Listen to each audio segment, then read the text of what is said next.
प्रिय भारतवासियों, मेरे भाई और बहनों, आपको कमांडर सुधीर कुमार का नमस्कार। मैं अपने YouTube channel pulse beat of India, Bharat देश की धड़कन पर आप लोगों से लगातार इस विषय में वार्तालाप कर रहा हूं और करीब करीब रोज ही मैं अपनी एक वीडियो जो है ना आपके लिए पोस्ट कर रहा हूं। ये हमारे जो सामान्य भारतवासियों हैं जो हमारी बातें सुनते हैं, मैं उनके लिए कह रहा हूं कि ये एक भारतवर्ष का ऐसा टाइम है कि हम सभी को संगठित होकर एक दूसरे की मदद करके अपनी सभी सुरक्षा की, जो सेफ्टी की, सुरक्षा की, कोविड से लड़ने की जो हमारी है, उन सबको हम करते रहें। पर उसके साथ साथ हमें ये भी देखना है, हमें किसी भी ऐसी र्यूमर, किसी भी ऐसी नेगेटिविटी या किसी भी इस तरह के जो लोग जो आज हमारे भारत देश के एफर्ट्स को नेगलेक्ट कर रहे हैं, जो प्रधानमंत्री को गाली दे रहे हैं या जो प्रधानमंत्री को कोस रहे हैं, या एक ऐसा ग्रुप है जो प्रधानमंत्री का इस्तीफा मांग रहे हैं, कोई कह रहा है कि भारतवर्ष ने कोई एफर्ट नहीं किया, तो आप देखिए ये सरासर गलत है। हमारे प्रधानमंत्री ने जिस तरह की गुडविल तैयार करी है पूरे वर्ल्ड में, आज वो तैयार करी थी जब फेज 1 में, जब हमारा बहुत ही एक लंबा लॉकआउट था और आदरणीय प्रधानमंत्री ने सभी लोगों से जो अनुरोध किया था वो बहुत ही सक्षम था और हमारी जो लड़ाई थी वो कोविड-19 के फेज 1 के समक्ष बहुत ही शक्तिशाली हमने लड़ाई लड़ी। और उस टाइम पर भारतवर्ष ने जो हमारी हाइड्रोक्सी क्लोरोक्वीन टैबलेट थी या बहुत सी जो मेडिसिन थी, वो पूरे वर्ल्ड में हम लोगों ने डिस्ट्रीब्यूट करी, क्योंकि भारत का जो लीडर था उसका पूर्णतः विश्वास है कि सारा विश्व ही एक परिवार है, वसुधैव कुटुंबकम। तो हमारी जो ये कल्चर और जो हमारी संस्कृति है, जो हमारी सबसे ओल्डेस्ट सिविलाइजेशन की से हमें विरासत में मिली है, उसके तहत हमने ये काम किया था। और उसी की बदौलत आज जब फेज 2 से कोविड में हम एक अनप्रेसिडेंटेड क्राइसिस से, जिसकी किसी को उम्मीद नहीं थी कि इसका ये असर होगा, उसमें हमें जिस तरह से हमने और देशों की मदद करी थी, सभी देशों से भारत को मदद मिल रही है। तो ये गुडविल का एक नतीजा है जो आदरणीय प्रधानमंत्री ने किया था पूरे विश्व में पैदा। अब आता हूं कि हमें इसको भी अभी टाइमिंग पीछे छोड़ना चाहिए कि ये नेचुरल वायरस है या किसी एक हमारे दुश्मन देश ने या किसी भी एक देश ने, जिसके बहुत ही जो एक तरीके से उसके मंसूबे हैं, पूरे दुनिया की जो आर्थिक राजनीति वो कर रहा है या आर्थिक व्यवस्थाओं पर वो कंट्रोल करना चाहता है या एक्सपेंशनिज्म उसका इरादा है, तो चाहे उसने वो वारफेयर हमारे खिलाफ यूज कराओ, लेकिन हमें आज देखना है कि ये संक्रमण बहुत ही तेजी से फैल रहा है। और उसमें हम देखें कि हमने क्या एफर्ट किए। अप्रैल के मिड से और आज तक जो हमारे एफर्ट हुए हैं, उसमें हमारी जितनी ऑक्सीजन की कैपेसिटी है जो हम कंज्यूम कर रहे हैं, उससे कहीं ज़्यादा हमारी कैपेसिटी अब करीब 9,800 मीट्रिक टन ऑक्सीजन हम रोज बना रहे हैं। उससे अलग जो ऑक्सीजन के कंसंट्रेटर्स हैं या और जो चीज़ें हैं, उनका भी इसमें प्रयोग हो रहा है। तो हमें उसको पीछे छोड़ते हुए हमें बढ़ना चाहिए कि हम आगे क्या करें। तो आज मेरा फोकस इसी बात पे है कि आज भारतवर्ष को क्या करना चाहिए।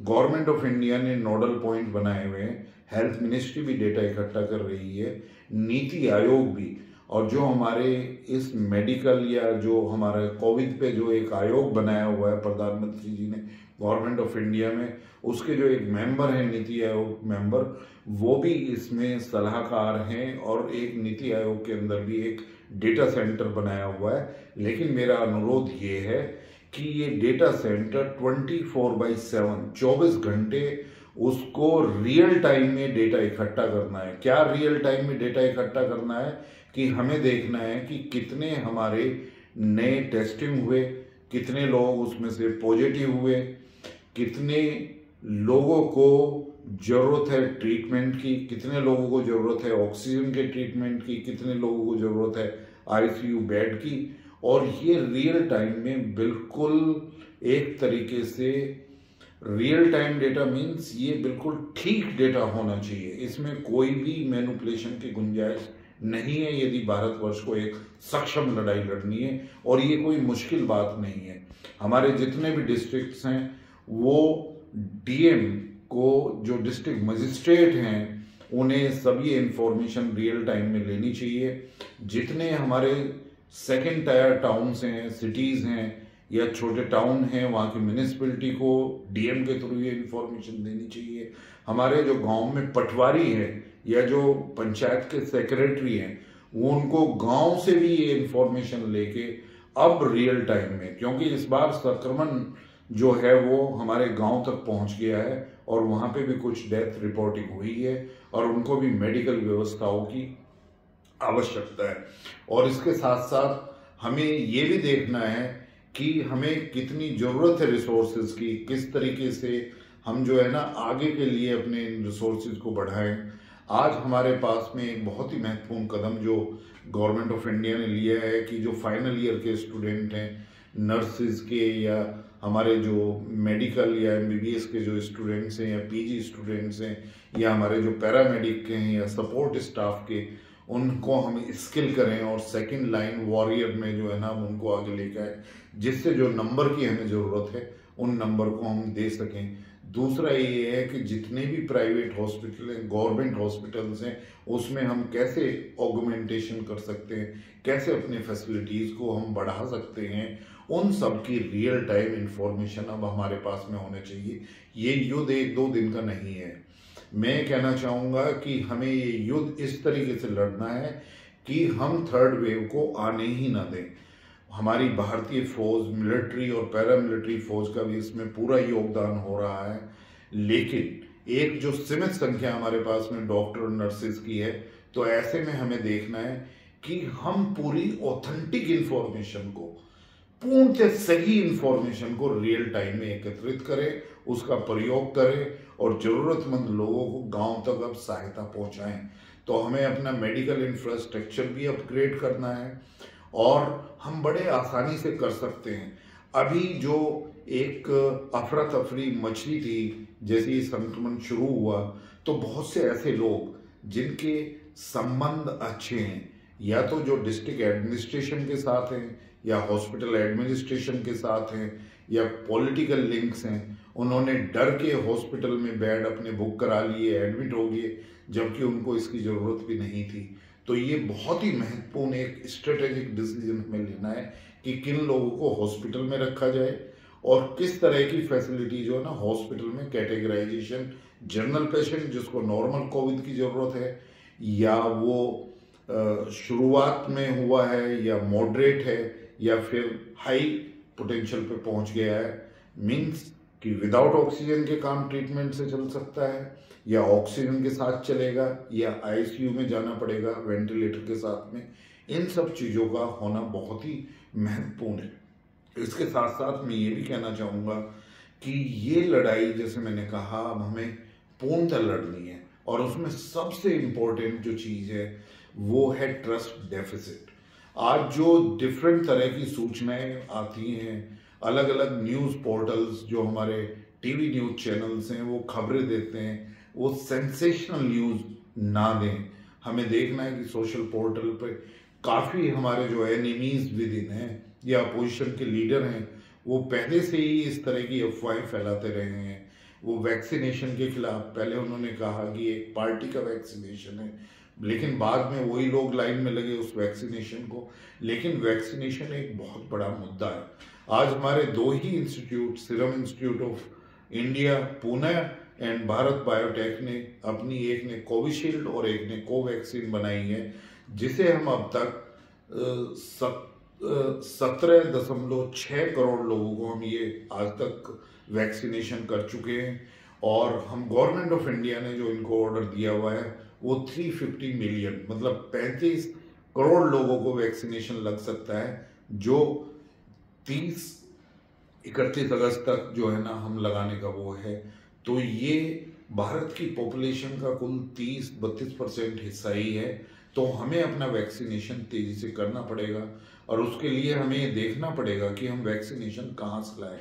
इन दोनों इंस्टीट्यूट की हम ऑगमेंटेशन फैसिलिटी कैसे करें। अब भारत ने बहुत ही अच्छा है कि गवर्नमेंट ऑफ इंडिया ने, ऑनरेबल प्राइम मिनिस्टर ने बहुत ही जल्दी डिसीजन लिया। सीरम इंस्टीट्यूट ऑफ इंडिया जो पूना था, वो मांग रहा था 3,500 करोड़ रुपए लोन के, बगैर किसी शर्त के वो दे दिए गए हैं। भारत बायोटेक को जो 1,500-2,000 करोड़ रुपए वो मांग रहे थे ऑगमेंट अपनी फैसिलिटी को करने के, वो भी दे दिए गए हैं। लेकिन उससे ज़्यादा भी यदि ऑर्डर में उन्हें यदि एडवांस पेमेंट की ज़रूरत पड़ती है तो वो भी हम दें और हम वैक्सीनेशन को ज़्यादा से ज़्यादा बढ़ाएं। ये भी एक हर्ष का विषय है कि स्पुतनिक वैक्सीन रशिया से आ रही है, लेकिन अब हमें लाइसेंस खोलना पड़ेगा। जैसे फाइजर या जॉनसन एंड जॉनसन, यदि उनकी वैक्सीन है यूएसए, उनको भी हम कैसे जल्दी से जल्दी यहाँ पर हम लाएं और उनके फील्ड ट्रायल शुरू हो। तो इन्हीं के साथ मैं आप सभी से ये कहना चाहूँगा, भारतीय सरकार बहुत ही सक्षम और सभी रिसोर्सेज का बहुत ही अच्छी तरीके से यूटिलाइजेशन कर रही है। ऑक्सीजन की अब नियर अबाउट जो है ना पूरी जो डिमांड कर ली गई है। अभी तक हमारी जो प्रोडक्शन थी वो तो थी, लेकिन अब हमारा सप्लाई चेन भी ऑक्सीजन का ठीक हो गया है। तो हम अपना एक विश्वास की भावना रखें, एक दूसरे से अपनी सेफ्टी का ध्यान रखते हुए एक दूसरे की मदद करें। फ़ोन पे जुड़ना, व्हाट्सएप पे जुड़ना, एक ग्रुप बनाना, और जो लोग उनमें विश्वास जगाएं, जो लोग घर पे ही डॉक्टर का ट्रीटमेंट लेकर, उनकी सलाह लेकर, एडवाइजरी लेकर ठीक हो सकते हैं, तो वो घर में ही ठीक हों। और इसका जागरूकता का बहुत ही ज़रूरी है। अब जैसे थर्ड वेव जो कह रहे हैं, वो इतनी पोटेंशियल होगी कि वो हमारे बच्चों में, तो हमारे बच्चों से फैलने में यहाँ पे भारतीय गवर्नमेंट का ये है कि हमें चाहे कितना भी एडवांस देना पड़े, कितना भी हमें वैक्सीनेशन, जो यंग पेरेंट्स हैं, जो हमने एक टीकाकरण खोला है 18 से 35 साल की एज ग्रुप का, उसमें हम पूर्णतः कर सके। मैं आपको एक बहुत ही महत्वपूर्ण मुद्दे पे आपका ध्यान खींचना चाहूँगा कि देखिए, भारत के इस 7 सालों में और जो भारत ने प्रोग्रेस करी और जो भारत में पोटेंशियल है, उनको 2 चीज़ों ने जगाया। एक तो काफ़ी अरसे के बाद में पूरी मेजोरिटी की गवर्नमेंट भारत को मिली, एक बहुत ही सक्षम, प्रभावशाली हमें एक लीडर नरेंद्र मोदी जी के रूप में मिला। और जो दूसरी सबसे बड़ी बात थी कि हमारी 65% पॉपुलेशन, जो हमारा डेमोग्राफिक डिविडेंड, जो यूथ थे, 65% पॉपुलेशन वो 30-32 साल से कम एज की वर्किंग हैंड्स थे। तो आप देखिए, इस वारफेयर ने जो ये संक्रमण है, जो एक कोरोना है, ये कोविड-19 है, उसने भारतवर्ष की दोनों चीज़ों पे आघात किया है। एक तो अब जो थर्ड वेव में, वो हमारे इस सेकेंड वेव में भी युवा हमारे जो हैं, वो 45 साल तक के जो युवा हैं, 45 साल की कम एज से, उनको ज़्यादा इफेक्ट किया है। और अब थर्ड वेव को एंटीसिपेट किया जा रहा है कि वो बच्चों में, युवाओं में ज़्यादा जाएगी। तो ये जो हमारा डेमोग्राफिक डिविडेंड है, उसको हिट किया गया है। और उसकी वजह से जो काफ़ी हमारे अपोजिशन के रिस्पॉन्सिबल लीडर हैं या एक ग्रुप है, जो भारतवर्ष से उनका कंसर्न सिर्फ ये है कि करप्शन से कैसा पैसा कमाया जाए, कैसे भारत की मुद्रा को बाहर विदेशों में ले जाया जाए, कैसे वो अमीर बने, कैसे भारतवर्ष में राज करें, जिनका कोई भारत की पब्लिक से कंसर्न नहीं है। उन्होंने भी ऐसे लोगों के साथ में हाथ जोड़े हुए थे। और इन सब चीज़ों को ध्यान में रखते हुए भारतवर्ष को एक बहुत ही सक्षम, अब गिन गिन के एक एक कदम उठाना है। और किसी भी हालत में जो अपनी युवा पॉपुलेशन है, जो हमारे बच्चे हैं, क्योंकि कल को जब हमारे बच्चे एक पीडियाट्रिक वार्ड में यदि अफेक्ट हुए और उसमें ट्रीटमेंट के लिए जाएंगे, तो वहाँ पर उनके जो यंग पेरेंट्स हैं, जो उनके पेरेंट्स हैं, वो भी बच्चों के साथ में खड़े होंगे।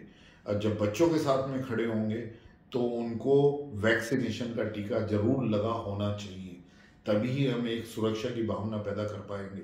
अदरवाइज जब पेरेंट्स वहाँ पे जाएंगे और दूसरे पेरेंट्स के साथ में वहाँ पे, और यदि उनका ही वैक्सीनेशन नहीं हुआ है, तो हम बच्चों को वैक्सीनेशन से और उनके ट्रीटमेंट से कैसे बचा पाएंगे।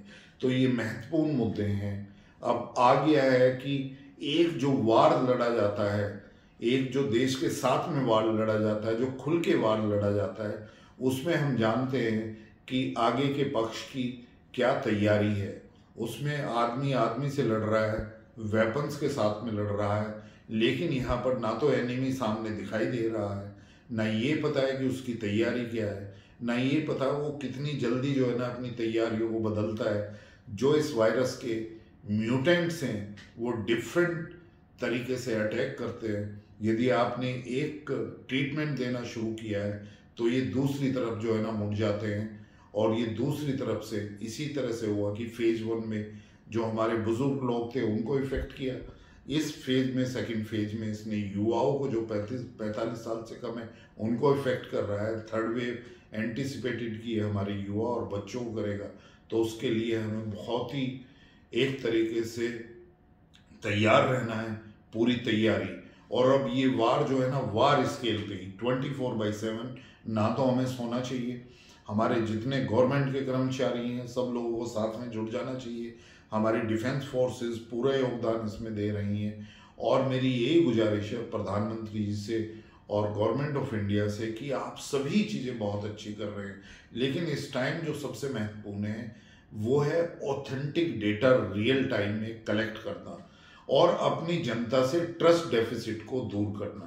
तो प्रधानमंत्री जी आपसे अनुरोध है कि आपके मन की बात सबके दिल को छूती है, सब लोग सुनते हैं, और आपको पूरी जनता को, पूरे भारतवर्ष को पर आप पर को विश्वास है, तो आप एक इसी तरीके से मन की बात आप कोविड-19 के लिए चलाइए, जिसको आप 8 बजे मैसेज देंगे और उसमें जितनी भारतवर्ष की तैयारी है, जो नई तैयारी हो रही है, उसका आप दीजिए।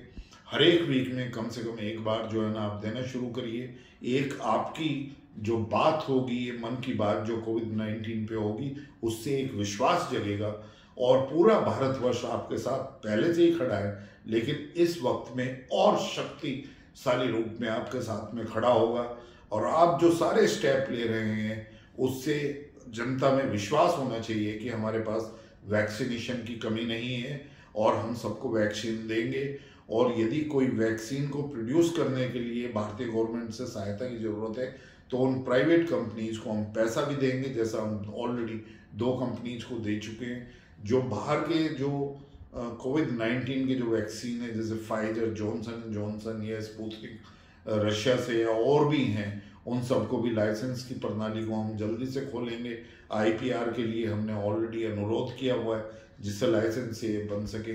लेकिन हर हालत में जल्दी से जल्दी जो हमारी युवा पॉपुलेशन है 18 से 45 या उससे ऊपर, उन सब का वैक्सीनेशन होना बहुत ही जरूरी है। तो प्रधानमंत्री जी जब आपका ये मन की बात 8 बजे हर वीक में एक बार आएगा, तो मैं बिल्कुल कह सकता हूँ कि कोई भी ट्रस्ट डेफिसिट नहीं होगा, कोई भी अफरा तफरी नहीं मचेगी। और आपके जो भारतीय सरकार जो बहुत ही सख्त एक कानून, प्रॉफिटर्स, ब्लैक मार्केटर्स, और ये किसी भी तरीके से हमारी जज प्रणाली को, हमारे कोर्ट्स को, किसी भी ऐसे आदमी को जो है ना एंटिसिपेटरी बेल नहीं देनी चाहिए जिसने प्रॉफिट किया हो, जिसने ब्लैक मार्केटिंग की हो, और या जिसने इन चीज़ों को होल्ड किया हो और जो हमारे इन चीज़ों से खिलवाड़ कर रहा हो। वो आपकी कोशिश ये होनी चाहिए कि कोई भी जज, कोई भी कोर्ट उनको एंटिसिपेटरी बेल ना दे सके। और ये रियल टाइम में आप डेटा कलेक्ट कराइए और एक ये मन की बात शुरू करिए, ट्रस्ट डेफिसिट को बिल्कुल ख़त्म करिए और सिर्फ प्रैक्टिकल इंफॉर्मेशन ही जो ग्राउंड पे है, जो हमारे अटेम्प्ट्स है, उसमें बिल्कुल भी कोई ज़्यादा नहीं होनी चाहिए, कोई कम नहीं होनी चाहिए। एक्चुअल रियल टाइम हमारा शेयर होना चाहिए, आपके पोर्टल से शेयर होना चाहिए। पूरे दिन हेल्थ मिनिस्ट्री या आपका एक जो कोविड कोऑर्डिनेशन सेंटर है या नीति आयोग से एक प्रवक्ता उसके बारे में रोज इंफॉर्मेशन दे सकता है। सभी टीवी चैनल पे एक वार्तालाप, एक प्रेस कॉन्फ्रेंस के द्वारा, लेकिन वीकली आपके द्वारा 30 मिनट का एक। तो इन्हीं के साथ यही मेरे सुझाव आपके लिए हैं। हम बहुत अच्छी तरीके से आगे बढ़ रहे हैं। कोई भी देश इतने कम समय में 18 करोड़ के करीब जो वैक्सीनेशन हमने दिए नहीं दे सकता था। हमारे में सक्षमता है, हमारा जो प्राइवेट हॉस्पिटल्स का चेन है, हमारे जो गवर्नमेंट हॉस्पिटल की अब चेन बनी हुई है उसमें सब में हमारी क्षमता है कि हम ये पूरा वैक्सीनेशन ड्राइव जल्द से जल्दी अगस्त तक ही, हमें सिर्फ टारगेट 35 करोड़ ही नहीं, हमें टारगेट रखना चाहिए और भी उससे ज़्यादा। हम कैसे, मेरा सुझाव होगा कि हमें टारगेट करना चाहिए कम से कम 60 करोड़। यदि हमने 60 करोड़ तक अगस्त तक कर दिया तो मैं बिल्कुल श्योर हूँ कि किसी भी तरीके से फेज 3 नहीं आएगा और फिर हमारी प्रोडक्शन फैसिलिटी अपग्रेड हो सकती हैं, जहां पर हम 2 बिलियन डोज 31 दिसंबर तक बना सकते हैं। तो उसके बाद अगस्त से जो दिसंबर का पीरियड होगा, जो बाकी की हमारी बची पॉपुलेशन होगी 65 से 70 करोड़, हम उसका भी वैक्सीनेशन 31 दिसंबर तक हम खत्म कर सकते हैं। तो इतने एम्बिशियस हमारे टारगेट होने चाहिए और यही हमारा पुरुषार्थ होना चाहिए, यही हम सबका यूनाइटेड होकर एक वो होना चाहिए और हम सभी लोग प्रधानमंत्री जी के साथ में संगठित रूप में खड़े होकर हर एक भारतीय ये लेकर कि ये आपके खिलाफ एक लड़ाई है और जो भी है हम इसको हर हालत में जीतना है, अपना मनोबल ऊंचा रखना है और इसी के साथ में संकल्प लें हम इसको बिल्कुल जीतेंगे। सभी जो सेफ्टी की प्रिकॉशंस हैं, सोशल डिस्टेंसिंग की, डबल मास्क लगाने की और इन सब चीज़ों, घर पर रहने की लॉकडाउन में, इन सब चीज़ों का ध्यान रखते हुए हम ये वार हर हालत में जीतेंगे। जय हिंद।